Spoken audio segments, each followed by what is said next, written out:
Good morning बच्चों। आज का अपना टॉपिक दयानंद सरस्वती के राजनीतिक विचारों को पढ़ेंगे। हालांकि पिछले लेक्चर में अपन ने राजनीतिक विचारों की शुरुआत करी थी और उसमें ये पढ़ा कि यद्यपि दयानंद सरस्वती एक राजनीतिक चिंतक नहीं थे, परंतु समय समय पर जो उन्होंने भाषण दिए और जो अपने विचार प्रस्तुत किए वह राजनीति से प्रेरित दिखाई दिए। प्रभुत्व प्रजातंत्र की बात करी, लोकतंत्र के सिद्धांत और व्यवहार की बात करी और राजा वर्ग प्रजा से स्वतंत्र रहता है तो इससे प्रजा नाश के उन्मुख होती है, इस पर चर्चा करी। आज राजनीतिक विचारों के क्रम को जारी रखते हुए पुनः राजनीतिक विचारों पर चर्चा करेंगे। दयानंद सरस्वती द्वारा मर्यादित दंड के स्थान पर सुविचारित उचित दंड की व्यवस्था की बात करी कि मर्यादित दंड ना देकर उसके स्थान पर सोच विचार कर दंड देना चाहिए, जो प्रजा को सही रास्ते पर ले जाने की बात करता है। उनके प्रजातांत्रिक दृष्टिकोण को यही विचार स्पष्ट करता है। ऐसी व्यवस्था से ही चार पुरुषार्थ धर्म, अर्थ, काम और मोक्ष की सिद्धि होती है। यदि दंड व्यवस्था अनुचित है और अनैतिक तरीके से दी हुई है तो दंड ही राजा व राज्य की हानि का कारण हो सकता है, क्योंकि उसमें जनता में असंतोष उत्पन्न होता है। यदि दंड सुविचारित नहीं है तो इससे राजा व राज्य का हानि होने की संभावना है, क्योंकि इस दंड व्यवस्था से जनता में असंतोष दिखाई देता है।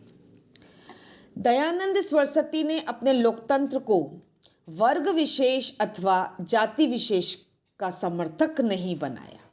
यानी जो दयानंद सरस्वती ने जनतंत्र की बात करी, लोकतंत्र की बात करी, प्रजातंत्र की बात करी, वो वर्ग विशेष अथवा जाति विशेष का समर्थक नहीं बताया, अपितु तथाकथित छुआछूतों के लिए भी उनके प्रजातंत्र के लिए द्वार खुले थे। दयानंद का लोकतंत्र व्यक्ति की उपेक्षा नहीं करता, बल्कि व्यक्ति को स्वतंत्र विकास का अवसर प्रदान करता है कि हर व्यक्ति अपना विकास करे। उनका कहना था कि राज्य का अस्तित्व व्यक्ति के लिए, न कि व्यक्ति का अस्तित्व राज्य के लिए। यानी राज्य किसके लिए बना है? व्यक्ति के लिए बना है। तो व्यक्ति राज्य में रहकर अपना विकास कर सकता है, उसको विकास के अवसर उपलब्ध कराने चाहिए। तो व्यक्ति का अस्तित्व राज्य के लिए नहीं है, बल्कि राज्य का अस्तित्व व्यक्ति के लिए है। इस प्रकार दयानंद सरस्वती की जो लोकतांत्रिक व्यवस्था की बात थी, वो एम.एन. रॉय के समान व्यक्ति के महत्व में पूरी आस्था रखते हैं। उनकी लोकतांत्रिक आस्था रूढ़िवादी का विरोध इस तथ्य से प्रकट होता है कि उन्होंने जन्म पर आधारित जाति प्रथा का विरोध किया। एम.एन. रॉय के विचारों से प्रभावित होकर उन्होंने इस बात पर जोर दिया कि जो जन्म पर आधारित व्यवस्था नहीं होनी चाहिए, बल्कि कर्म और गुणों के आधार पर व्यक्ति को समाज में स्थान मिलना चाहिए। कि व्यक्ति को जाति के आधार पर समाज में स्थान नहीं मिलना चाहिए, बल्कि व्यक्ति में जो गुण हैं, जो कार्य करने की क्षमता है, जो योग्यता है, उसके आधार पर समाज में उन्हें निश्चित स्थान मिलना चाहिए। सबके लिए समान अधिकार का दयानंद सरस्वती ने समर्थन किया। यही कारण है कि आर्य समाज के द्वार सबके लिए समान रूप से खुले थे।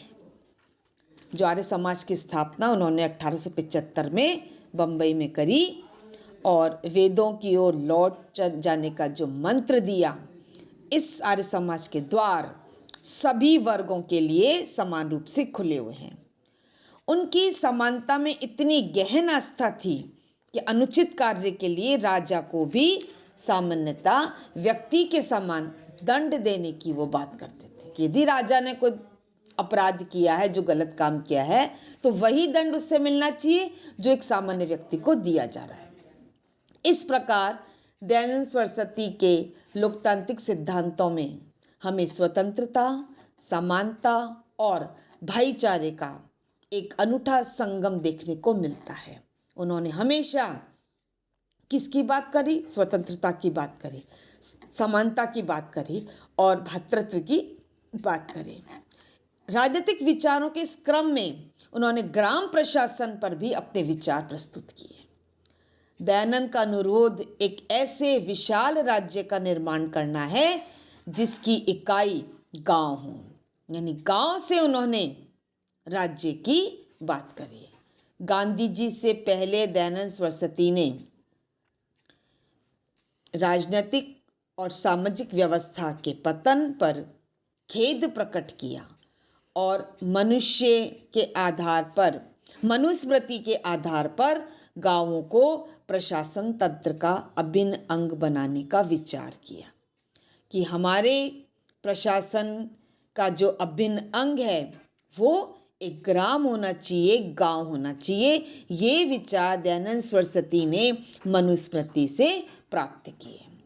दयानंद सरस्वती ने प्रजातांत्रिक आदर्शवाद से प्रेरित होकर ही ग्राम प्रशासन की परिकल्पना प्रस्तुत करी और इसका विस्तृत विवेचन, ग्राम प्रशासन का विस्तृत विवेचन हमें उनके सत्यार्थ प्रकाश में देखने को मिलता है। दयानंद की इस व्यवस्था में हमें प्रशासन में लोकतांत्रिक विकेंद्रीकरण, जनता द्वारा पहल, प्रशासन या जनता का नियंत्रण और जन सहभागिता, ऐसे प्रशासनिक सिद्धांतों का समन्वय देखने को मिलता है। किन चीज़ों का समन्वय देखने को मिलता है? नंबर 1 लोकतांत्रिक विकेंद्रीकरण, नंबर 2 जनता द्वारा पहल, नंबर 3 प्रशासन पर जनता का नियंत्रण और जन सहभागिता। ऐसे कुछ प्रशासनिक सिद्धांत हैं जिनका समन्वय हमें दयानंद के सत्यार्थ प्रकाश में देखने को मिलता है। ग्राम प्रशासन के कुछ मुख्य बिंदुओं के बारे में भी उन्होंने चर्चा करी। उन्होंने गांव का एक मुखिया, एक गांव का जो मुखिया है, फिर 10 गांवों के ऊपर दूसरा, फिर 20 गांवों के ऊपर तीसरा और इस प्रकार 100 गांवों के ऊपर चौथा, इसी क्रम में 1000 गांवों के ऊपर फिर और 10,000 गांवों पर और फिर 1 लाख के ऊपर 7वां अधिकारी होगा। तो 7 अधिकारियों की चर्चा करी। 1 से शुरू हुआ और 1 लाख के ऊपर 7वां अधिकारी नियुक्त करने की बात करी। इसी क्रम में प्रत्येक अधिकारी अपने से उच्च अधिकारी को अपने कार्य का प्रतिवेदन देगा। यानी प्रत्येक जो अधिकारी है, चाहे वो 1 गांव का हो चाहे 1 लाख गांव के ऊपर का हो, अपने से ऊपर अधिकारी को अपने कार्यों का जो रिपोर्ट है वो प्रस्तुत करेगा। सर्वोच्च अधिकारी है वो राज्यसभा का सदस्य होगा और वह राजा को अपने कार्य की सूचना देगा। जो 1 लाख के ऊपर का जो 7वां अधिकारी है, वो सर्वोच्च जो अधिकारी है वो राज्यसभा का सदस्य होगा और वे अपने कार्यों की सूचना किसको देगा? राजा को देगा।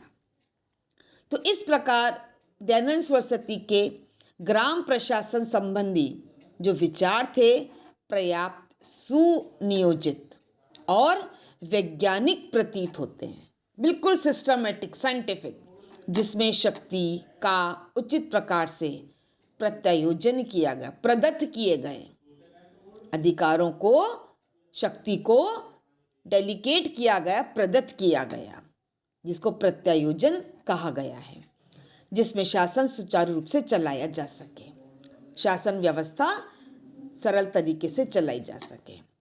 ग्राम प्रशासन की परिकल्पना करके दयानंद सरस्वती जी ने लोकतांत्रिक विकेंद्रीकरण या पंचायती राज का वर्षों पूर्व जो स्वप्न था उसको पूरा किया। पंचायती राज वर्तमान समय में यदि हम देखें तो यही व्यवस्था हमारे देश में भी दिखाई देती है। ईश्वरीय विधि या नियम की श्रेष्ठता को भी बताने का प्रयास किया। दयानंद सरस्वती ने ईश्वर के अतिरिक्त अन्य किसी शक्ति को स्वीकार नहीं किया। इस रूप में निजी जीवन में दयानंद को अराजकतावादी माना जाता है, परंतु अराजकतावादियों के समान उन्होंने कभी राज्यविहीन समाज तंत्र की बात नहीं करी और न ही राज्य के विनाश की कल्पना की बात करी। वे एक सन्यासी थे, अतः उनका अपना निजी या व्यक्तिगत जीवन में ईश्वर की सत्ता की सर्वोच्चता को प्रतिपादन करना स्वाभाविक ही था। यदि ईश्वरीय विधि और राजनीतिक सत्ताधारी की विधि में से किसी एक को पालन करने का निर्णय करना पड़े तो दयानंद सरस्वती ने बिना किसी शर्त के ईश्वरीय विधि का अनुसरण किया, यानी ईश्वरीय विधि को उन्होंने प्रमुखता दी और उसको सर्वोच्चता स्थापित करने का प्रयास किया, क्योंकि उनका कहना था कि ईश्वर के जो सार्वभौम प्रभुत्व है उन्हें ही हमें मानना पड़ेगा और उनके प्रति अपनी भक्ति को वह स्पष्टता सर्वोच्चता के रूप में स्वीकार करते हैं। वे मानते थे कि ईश्वर हमारा राजा है, हम ईश्वर की प्रजा हैं। राजा कौन है? ईश्वर है।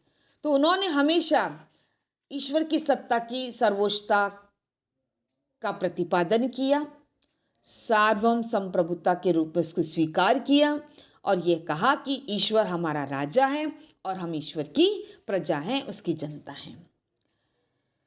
सापेक्ष अहिंसा के सिद्धांत का दयानंद सरस्वती ने प्रतिपादन किया, उसका समर्थन किया। जैन दर्शन और गांधी निरपेक्ष अहिंसा को अपनाया और इनके अनुसार मनसा वाचा कर्मा किसी भी प्रकार की हिंसा किसी भी स्थिति में नहीं होनी चाहिए। मन से, वचन से और कर्म से किसी भी प्रकार की हिंसा को स्वीकार नहीं किया जाएगा। दूसरी ओर दयानंद सरस्वती ने अहिंसा के निरपेक्षता के सिद्धांत में कुछ संशोधन किया और उनका ये कहना था कि जिस प्रकार ईश्वरवादियों को दंडित करते हैं उसी प्रकार से अपराधी को भी दंड देने का राज्य को पूर्ण अधिकार होना चाहिए। जैसे ईश्वर जो है वो जो पापी लोग हैं उनको दंडित करते हैं, उसी प्रकार जो अपराधी लोग हैं उनको दंड देने का अधिकार राज्य को अधिकार होना चाहिए। इसमें कुछ भी गलत नहीं है, कुछ भी अनुचित नहीं है। कुछ वेद मंत्रों में ईश्वर से न्याय के सिद्धांत का उल्लंघन करने वालों को पराजित करने व दंड देने की प्रार्थना भी की गई है। दयानंद सरस्वती चूंकि एक व्यवहारिक विचारक थे, इसलिए उन्होंने सार्वजनिक जीवन में उचित हिंसा के सिद्धांत का समर्थन किया और व्यक्तिगत जीवन में अहिंसा के उच्चतम स्वरूप को अपनाने की बात करी। इसलिए उन्होंने उस व्यक्ति को जिसने उन्हें विष दिया था और जो उनके मृत्यु का कारण भी बना, स्वयं वहां से भाग जाने के लिए कहा, जिससे उसे हानि न पहुंच सके। तो ये जो दृष्टिकोण दयानंद सरस्वती का था कि यद्यपि उसने गलत काम किया है लेकिन व्यक्तिगत जीवन में किसी प्रकार की कोई भी उसके साथ हिंसा नहीं होनी चाहिए, इसलिए स्वयं वहां से भाग जाने के लिए उसे कहा, जिससे उसे किसी प्रकार की कोई व्यक्तिगत हानि न पहुंच सके। यह ईसा के समान क्षमाशीलता और उच्च अहिंसा का अद्भुत एक उदाहरण दिखाई देता है, किंतु यथार्थवादी होने के कारण उन्होंने पूर्णतः अहिंसा को अव्यवहारिक माना और राजनीतिक मामलों में दंड व्यवस्था की अनिवार्यता को स्वीकार किया। यद्यपि दयानंद सरस्वती मनुस्मृति के आधार पर यह स्वीकार करते हैं कि राजनीतिक मामलों में वेदों के विद्वानों का नैतिक अंकुश होना चाहिए। उनकी यह दृढ़ मान्यता थी, उनका यह कहना था कि निरपेक्ष अहिंसा के आधार पर किसी सुदृढ़ राजतंत्र का न तो निर्माण हो सकता है और न इसकी सुरक्षा ही संभव है।